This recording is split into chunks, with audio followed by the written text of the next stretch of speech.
Kucing Oyen digotong bak raja untuk menangkap seekor tokek di tembok. Kucing Oyen ini digotong ramai-ramai di atas kursi agar menjangkau atap rumah.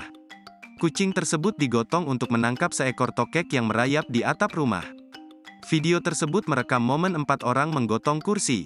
Di atas kursi terlihat kucing Oyen yang mengawasi atap rumah. Kucing Oyen tersebut langsung berdiri saat kursi tersebut diangkat dan diarahkan ke tokek. Terlihat 4 orang yang memegang kursi tersebut, yakni 2 orang pria dan 2 orang wanita. Sekilas, kucing Oyen dalam video pun bak paduka raja yang berada di atas tandu pada zaman kerajaan.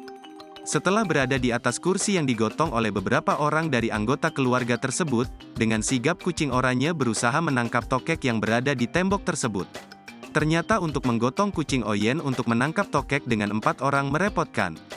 Hingga akhirnya hanya terlihat 2 orang yang mengangkat kursi tersebut mengarahkan kucing mendekat ke tokek. Di akhir video kucing Oyen ini harus kecewa karena tokek tangkapannya tidak berhasil didapatkan.